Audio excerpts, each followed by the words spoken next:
တော်များများတော့သိမယ်လို့ထင်တယ်ဗျဟိုတိုက်တက်နဲ့ရုပ်ရှင်ဆရာကြီးတို့ဆိုကောင်းကောင်းမိမယ်ကျွန်တော်တို့ရန်ကုန်မှာအရန်နာမည်ကြီးပါတယ်အဲရုပ်ရှင်အကြောင်းကျွန်တော်ပြောမလို့မဟုတ်ပါဘူးအဲတိုက်တက်နဲ့တကယ်နဲ့ခဲ့တာအဲ့ဒီအဖြစ်အပျက်ကိုဖတ်ရင်ကျွန်တော်တို့ဘုဒ္ဓရာရတယ်ဒီချက်မှာအဲ့ရနေဒီဘက်ကိုတွေးကြတယ်ဘာတွေရောက်လဲအဲ့ဒါလေးစပြောကြည့်အောင်နော်အဲတိုက်တက်နဲ့သင်္ဘောကလွန်ခဲ့တဲ့နှစ်100ကျော်ကမြုပ်တာပဲ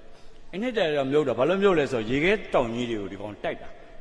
တိုက်တဲ့နေရာမှာကျွန်တော်တို့ engineering point of view ကနေပြီးတော့သုံးသပ်ထားတာလည်းအများကြီးရှိတယ်အဲ့ဒါဘာလဲဆိုတော့တိုက်ပုံတိုက်နည်းနံပါတ်1မှားတယ်ဒီကောင်ထိတ်နဲ့မတိုက်ဘဲနဲ့ဘေးတိုက်ဝင်တိုက်လိုက်တယ်တစ်ချက်နှစ်ချက်က base plate က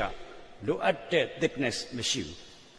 အဲ့အများကြီးပြောဗျာနော်ထားလိုက်တော့ကျွန်တော်အဲ့ဒါပြောချင်တာမဟုတ်ဘူးအဲ့သင်္ဘောကြီးကနစ်နေအဲ့သင်္ဘောကြီးနစ်နေတဲ့အချိန်မှာစားစားချင်းကျွန်တော်တို့ဘယ်ဘက်ချမ်းနဲ့ထည့်ပေးတဲ့အရာတစ်ခုကဘာလဲဆိုတော့ကပတိန်ကဒုက္ခရောက်နေပြီသင်္ဘောနစ်နေပြီဆိုပြီးတော့အချက်ပြမီးကြီးပြစ်လိုက်တယ်အဲ့အချက်ပြမီးကြီးပြစ်လိုက်တာကိုမြင်းတဲ့သင်္ဘော3စီးရှိတယ်နံပါတ်1စမြင်တဲ့သင်္ဘောက9မိုင်ပတ်လက်မှာမြင်တယ်မြင်တဲ့ခါကျတော့ခတ်တူလိုပြောမယ်ဆိုလို့ရှိရင်ဘယ်မှာလဲကွာဆိုပြီးတော့သူ engineer တွေဘာတွေနဲ့ compass တွေနဲ့ထောက်ပြီးတန်းလိုက်တော့အဲ့နေရာဆိုအရန်နေများတယ်အဲ့နေရာကနော်ခြေခဲတောင်နေနဲ့ထူတက်နေတယ်အဲ့တော့ငါတို့သွားကြိတ်လို့မဖြစ်ဘူးတဲ့သွားကြိတ်လို့ရှိရင်ငါတို့သင်္ဘောကနင့်ဘယ်လိုလုပ်မလဲမသိကြဆောင်ကွာဆိုဆက်သွားတယ်ဗျသင်္ဘော1သင်္ဘော2ကလည်းအဲ့ဒီ9မိုင်ပတ်လက်မှာပဲအဲ့ဒီအချက်ပြမီးကြီးတွေ့တော့ဟာဒုက္ခရောက်နေပြီသင်္ဘောတစ်စီးတော့အခုနလိုပဲဘယ်နေရာလဲဆိုတော့အဲ့နေရာအနေသိမ့်များတယ်ဆိုတော့ဒုတိယကပတိန်ကနည်းနည်းလေးပထမကပတိန်တဲ့ပို့ပြီးတော့နည်းနည်းလေးသိမ်မွေ့တယ်အဲ့ဘာလဲဆိုတော့အဲ့နေရာသိကြောက်စရာကောင်းတယ်တဲ့ငါတို့သွားလို့တော့မဖြစ်ဘူးဒါပေမဲ့ကွာတဲ့အဲ့နေရာရောက်အောင်လဲသိဖို့များတယ်သင်္ဘောကြီးနေပြီဆိုရင်တော့အဲ့တော့ငါတို့တတ်နေတဲ့လို့ဘာသာရေးဆိုင်ရာဘာသာကြီး၄မျိုးကအုပ်စုလိုက်ခွဲပြီးတော့ဆုတောင်းပေးကြရအောင်ဆိုပြီးဆုတောင်းပေးပြီးတော့သူ့လမ်းသူဆက်သွားတယ်သင်္ဘော1 2ပြီးသွားပြီနံပါတ်3မြင်တဲ့သင်္ဘောဟာမိုင်90ပတ်လည်ကနေမြင်တယ်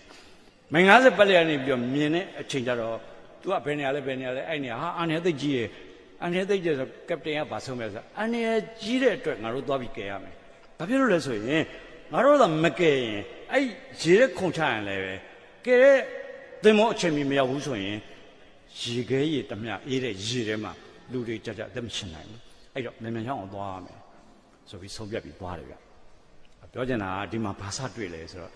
ဒီထဲကိုဒီ3စင်းအကြောင်းဝင်လာပြီဘယ်ဘက်ကိုပို့လိုက်လို့ရှိရင်ကျွန်တော်တို့ကဇာရိတသီလဆိုတာဘာတွေ့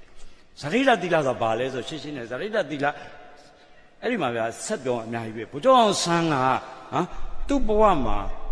ခါဝစ်ပဲဆိုးခဲ့တော့မြဲတဲ့သီလနှစ်ခုပဲရှိတယ်အဲ့ဇာရိတသီလနဲ့အမှန်ကိုချစ်ချင်းနဲ့နော်အဲ့ဒါကြီးကျွန်တော်မပြောတော့ဆရာမောင်ကျော်သားရေးတဲ့ဆောင်းပါးထဲမှာအဲ့ဒါတွေပါတယ်အဲ့တော့နောက်ဆုံးဘယ်လောက်ထိမှတ်ချက်ပေးလဲဆိုအဲ့ဇာရိတသီလနဲ့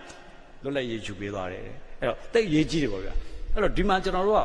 ခုနသင်္ဘော3စီးကိုကြည့်လိုက်နော်2စီးကဇာရိတသီလမရှိဘူးတစ်စီးကဇာရိတသီလရှိတယ်အဲ့တော့ဇာရိတသီလအတိတ်ပြရပါလေဆိုတော့ငါကိုကြိုးမပါပဲနော်ငါဆုံးရှုံးရင်ဆုံးရှုံးပါစေသူများတွေအတွက်အကျိုးရှိအောင်လုပ်မယ်ဆိုတဲ့သီလအဲ့ဒါကျွန်တော်တို့ NGO တို့ INGO တို့ဝင်ကြမလို့ကလေးတယောက်လမ်းသွားတယ်လမ်းသွားနေရင်ကြောက်ခက်တုံးကိုဖယ်လိုက်တယ်နောက်ကငါတည့်ချင်းကမူးရှူတို့နဲ့ပြေးလာရင်တိုက်မိမှာပဲအဲ့ဒါဇာရိတသီလသူများအတွက်စဉ်းစားတာအဲ့မှာစပြီးတော့ကျွန်တော်ကဇာရိတသီလဆိုဘယ်ဘယ် channel မှာဘလောက်ရေးကြည့်လဲဆိုအများကြီးပဲဗျအမေရိကန်သမ္မတသောမတ်ဂျက်ဖာဆန်တီကိုစဉ်းစားလို့ရတယ်အဲ့ဘယ်